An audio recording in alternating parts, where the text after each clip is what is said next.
కాదు బేసికలీ ఇక్కడ deserve and undeserve kind of అంటే ఫేవరిజం చూపించుకోవడానికి చేసిర్రు ఇది. Basically what happened yesterday, Gautam నేను నన్ను సెలెక్ట్ చేసినప్పుడు మనం లోపల మాట్లాడామా, ఈ డింట్ టేక్ తేజస్ ని, మళ్ళీ ప్రేరణ అని చెప్పేసారు ఫస్ట్ టేక్. నీ పేరు చెప్పాడు కాబట్టి నేను తేజ పృథ్వీ అని చెప్పాను.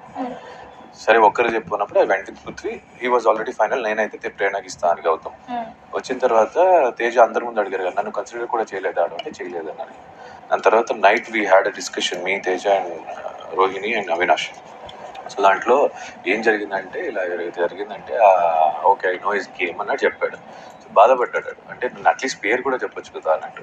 సో అక్కడ నాకు ఫ్లాష్ అయింది ఏంటంటే, అవినాష్ అండ్ రోహిణి పక్క తేజని సపోర్ట్ చేస్తారు. బికాస్ గౌతమ్ ఒక కన్సిడరేషన్ కూడా తేజకు రాలేదు, తేజతో ఫైట్ చేస్తున్నారు అన్నట్టు ఫీలింగ్. లిజన్ లోపలికి ఇప్పుడు వెళ్ళానా, నాకు అవన్నీ నేనేగా మాట్లాడింది అన్న అంతా. ఇలా తిరిగింది, కూర్చొని అందరూ అనుకున్నారు. చెప్పండి అని కూర్చోగానే మీకు ఏమనిపిస్తుంది చెప్పండి అంటే, రోహిణి ఫస్ట్ అయితే నేను స్ట్రాటజీ కోసమే అంటే వీక్తో ఆడాలని, సారీ ఫస్ట్ నాకైతే తేజకి ఇవ్వాలని ఉంది, పృథ్వీకి గౌతమ్కి ఇద్దరికి 2 ఆప్షన్స్ అంటే ఛాన్సెస్ దొరికింది కాబట్టి తేజకు ఒకటే దొరికింది, ఒక ఆడలేకపోయాడు, but I want to give an second chance అన్నట్టు చెప్పింది. నేను వెంటనే is this strategy so that weak people అన్నట్టు వీక్ పర్సన్తో ఆడితే గెలుస్తామని స్ట్రాటజీ అని అడిగే. అలా లేదు, అట్లా చూస్తే పృథ్వీ అవినాష్ అండ్ నువ్వు ఉన్నావు కదా నన్ను స్ట్రాంగ్గా, ఆల్రెడీ మీరు స్ట్రాంగ్ కదా, అలా ఏం కాదు, ఇప్పుడు పట్టుకొని లాగేది అలాంటిది ఏదైనా ఉంటే ఆబ్వియస్లీ మీరు స్ట్రాంగ్ కదా నాకన్నా, అది ఇది అని చెప్తే, అలా జస్ట్ నాకు సెకండ్ ఆపర్చునిటీ ఇవ్వాలి, లాస్ట్ కదా ఇంకా ఛాన్స్ ఉండదు కదా, I want to give him an I just want to give him an opportunity అని చెప్పింది. నాకు ఎప్పుడు బిగ్ బాస్ మీరు డిసైడ్ చేయండి అన్నప్పుడు ఫిక్స్ అయ్యాను, వీళ్ళిద్దరు తేజ చెప్తాను.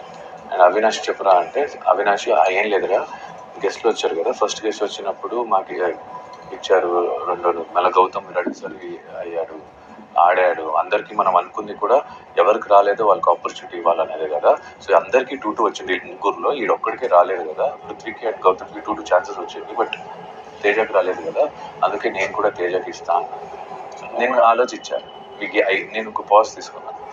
నీకేమనిపిస్తుంది చెప్పు అంటే, నాకు 100 అనిపిస్తుంది, బట్ ఆపర్చునిటీ అనేదే కదా, ఓకే, బట్ ఇప్పుడు ఒక్కరికి ఇస్తే ఇద్దరికి మోసం చేసినట్టే, అది నా చేతిలో లేదు, ఇద్దరు తేజ అన్నారు, సరే అయితే తేజ అన్నాను. బికాజ్ ఏం చెప్పలేదు, ఒక్క నేను కూడా చెప్పలేదు, అడగలేదు వాళ్ళు, అంటే ఒక్క నేమ్ అంటే నేను పృథ్వీ నీకు ఎవరికి ఇవ్వాలి అని, నీకు అడగడానికి వాడు ఎవరు అడగడానికి కాదు, నీకు ఎవరికి ఇవ్వాలని లేదా అని అడిగితే, నాకు గౌతమ్ అండ్ పృథ్వీ ఇద్దరిలో ఒక్కరికైనా ఓకే.